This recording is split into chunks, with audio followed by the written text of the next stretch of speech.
This video is an assignment for our sociology class called Introductory Sociology at San Diego State University. The purpose of this assignment is to help inform us on key issues related to sociology of the body. The positions being advocated may not necessarily reflect the opinions of the students developing this video. Hello, my name is Ana Dominguez, and I'll be covering gender inequality in childhood. I personally believe this topic to be an important one since it can dictate how children grow up to be and what their thinking process will be like in the future. Since our topic only focuses on women in particular, this point becomes further important because it can give us an insight into where and how oppression begins in women's early lives. For example, when terms are tossed around that are specifically targeted towards young girls, these terms tend to be some that are meant to quote-unquote straighten out their attitude or way of being. This is a part of symbolic interactionism theory, since as the book You May Ask Yourself, written in 2008 by Dalton Conley, states on page 34, quote, namely the idea that people act in response to signs and social signals that hold particular meanings for them, quote. Terms such as ditzy and feisty, as listed by the Star Parental blog in their article written in 2018, everyday misogyny, 122 subtly sexist words about women, are typically only used against young girls and don't tend to have a male version to them. These words carry specific meanings in different contexts and cultures that help instill toxic ideas into young girls and children in general. Calling a little girl ditzy implies that she is dumb or clumsy in a way. This term is rarely ever seen to be used when referring to boys, and is meant to make the girls feel bad about themselves. Social constructs also play a large role in demeaning girls. They possibly play the largest role. The ideas of gender and gender roles in themselves are both outcomes of social constructs. Conley on page 303 states, through socialization and personality development, including certain children's games, ways of dressing, and even how their parents name their babies, many children acquire gender identity. Quote, gender roles are begun when a child is born. Girls are dressed in pink clothing and have a pink baby reveal and have pink everything. This always seems like a way to reinforce gender roles and the idea of doing gender. The way that gender roles are handled at home can also dictate how children will feel about themselves and the roles as well. A research paper done by Alyssa Croft in 2014 called The Second Shift Reflected in the Second Generation, Do Parents' Gender Roles at Home Protect Children's Aspirations? Showed this exact idea in play. On page 1122, the paper states, quote, when mothers explicitly believe that women are more likely than men to handle domestic tasks, and when fathers explicitly self-stereotyped as work-oriented, boys and girls both report stereotypical beliefs about the gender distribution of domestic labor. Quote, girls from the day that they are born are subjected to different treatment than boys are. In some households, girls are expected to engage more with domestic labor than boys are. This sets up a very deep-rooted misogynistic beliefs in girls. These beliefs are also very misogynistic in historical ways as well. This can lead to girls having to conform to such expectations, which can lead us to a conformist, or can lead to a girl becoming a deviant and rebelling against these ideas. The reason why rebelling against these ideas can also be harmful is because it can make young girls become internalized misogynistic. Girls can reject these ideas so much that they begin to hate anything that resembles femininity or is quote-unquote girly, which in turn can lead to hating women or feminism, or rather the false narrative of feminism often displayed by media. In the words of Conley, on page 309, feminism is, quote, the basic idea that women and men and other gendered people should receive equal opportunities and respect, quote. Yet in media, we often see videos and articles titled things such as, watch insane feminists lose it, which is a real video. The hate of feminism is so strong, and young girls don't want to be targeted by this hate, so the best way to avoid it is to also hate it, even if it costs their own femininity. Before moving on to resistance strategies, I want to refer to the survey that my group and I performed on students at SDSU. The percentage that was male was asked how they felt about feminism as an idea. Most of them responded positively, with most responses being above on a scale from 1 through 5, above 3. We had one respondent say 5, one say 4, and one say 3.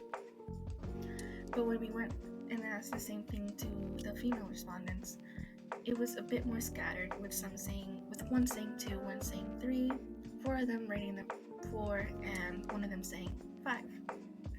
We also asked how the talk of sex was handled by parents. Most, if not all, when respondents said that they did not get one from their parents. One respondent said that they got one from a book, but not from their parents.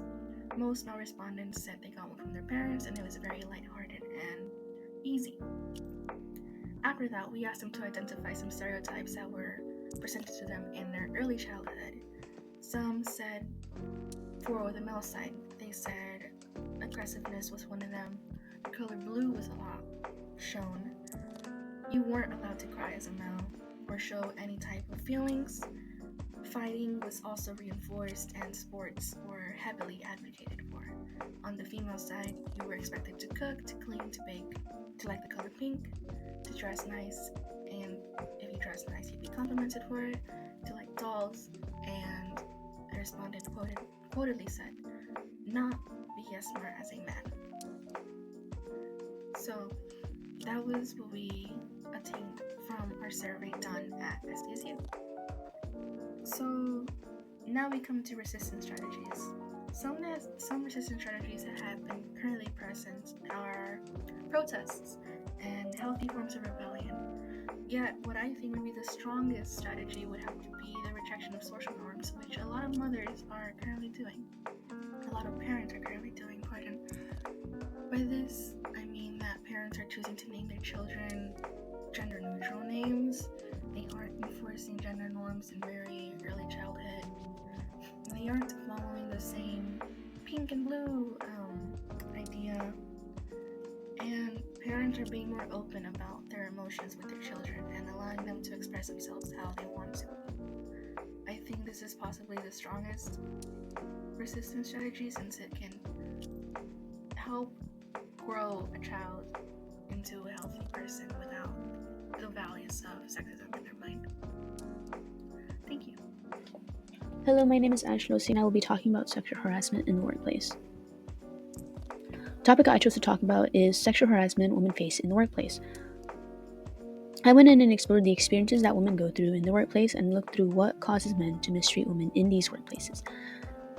I believe that it has something to do with sexism, which is one of the sociological concepts that I think plays a main role in these types of cases.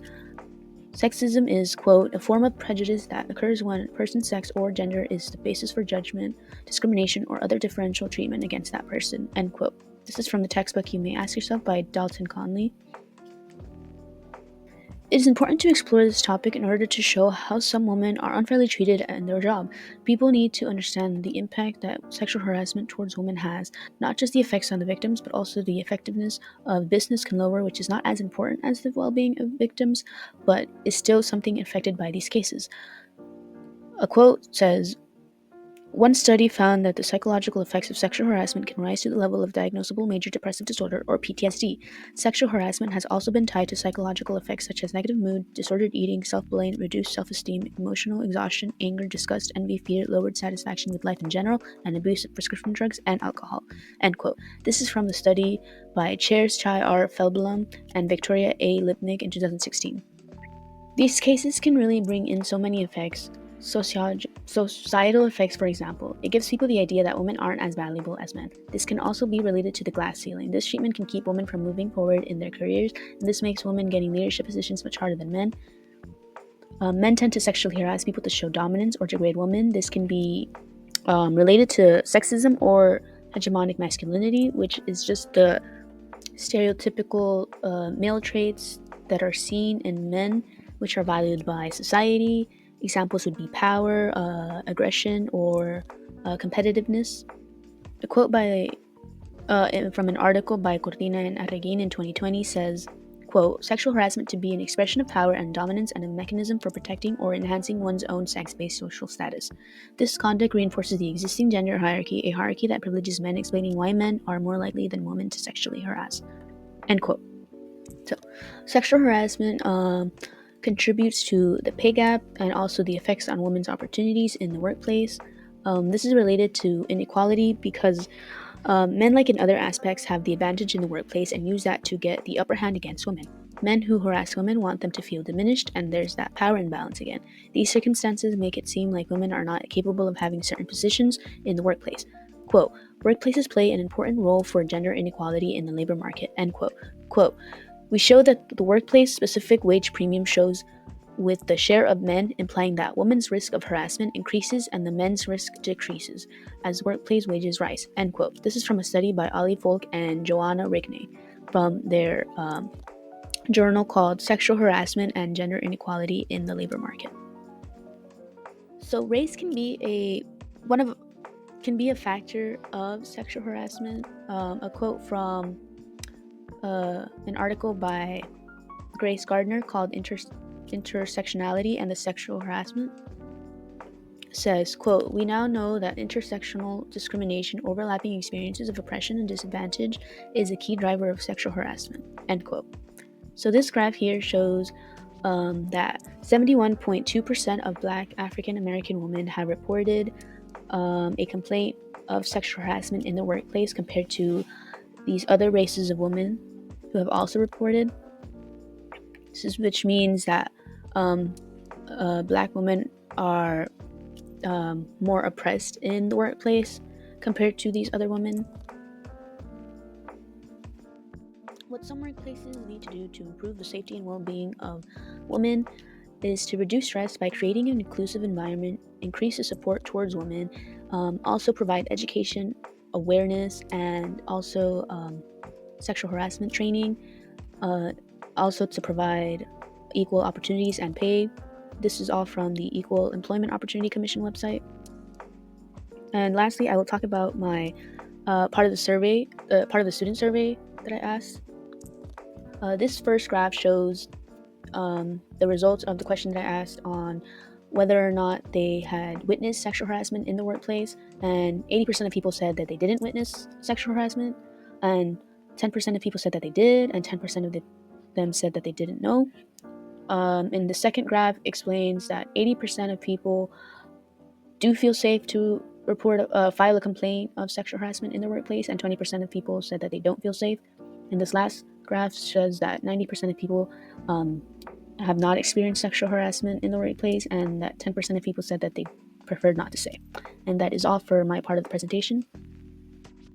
Hello, my name is William Cardenas, and today I'll be talking about the pay inequality towards women, and especially the gender pay gap. So, to define the gender pay gap is the difference in earnings between men and women. It is calculated by comparing the median earnings of women to those of men.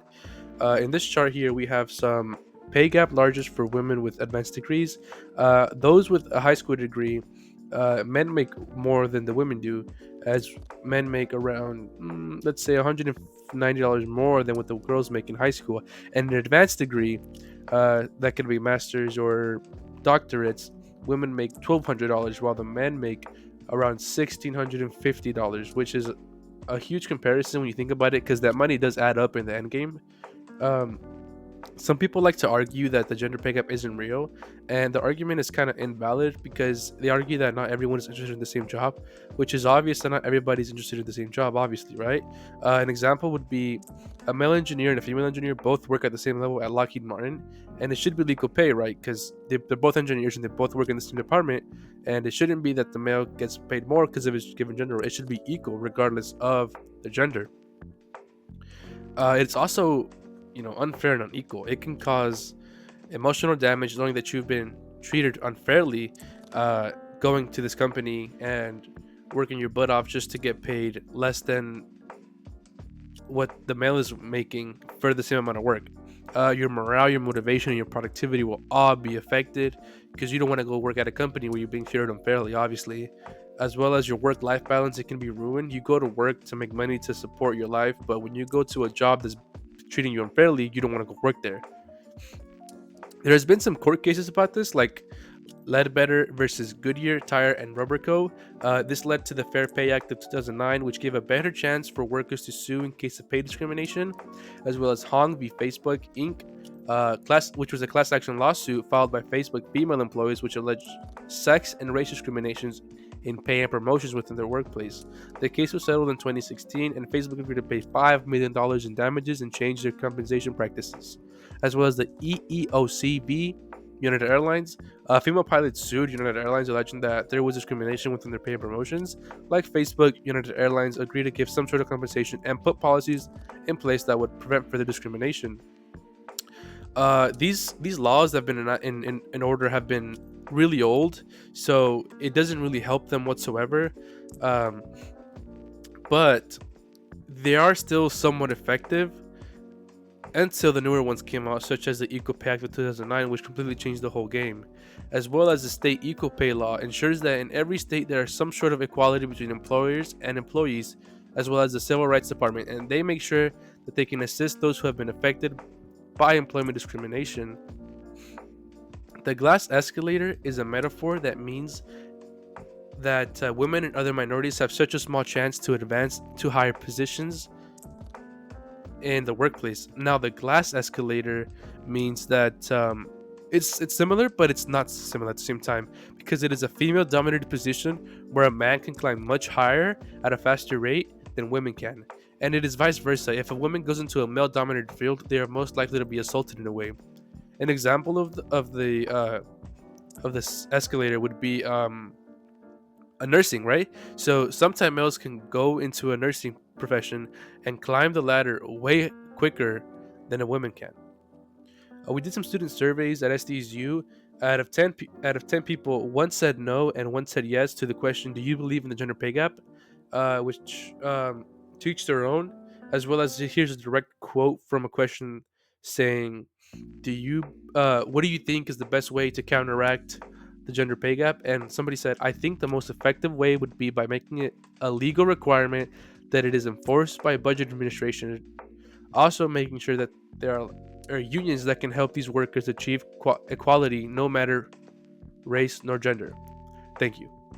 Hi, my name is Gabriel Jorgensen, and I'm going to be talking about sexual and reproductive health rights. This is about your bodily rights, what you choose to do, um, also access to health care, and a lot of information about the reproductive health that you may not know. Gender is a big thing in this, as people have faced violence towards gender, as in like people would get killed or get hurt because of what they are. They also face a lot of discrimination, and this discrimination often leads to like depression because they are not accepted of who they are, as we are all human, but we're just unique in our own ways. And with the depression that people face in this, uh, sometimes leads to suicide, and that's not right for everyone. Abortion is a very big part as to it. It is a big topic right now. It's like, we have the my body, my rights thing. Uh, though there's a big issue as in like states banning abortion. So this would make it where people would have to go to a different state if it is banned in their state, if they would like to get an abortion. People have their own views on it, as to people think it is right to do it, people don't think it is right to do it. There's also times where people say it is okay from a certain point, as in like the first couple weeks is okay, and but you cannot do it anything after that.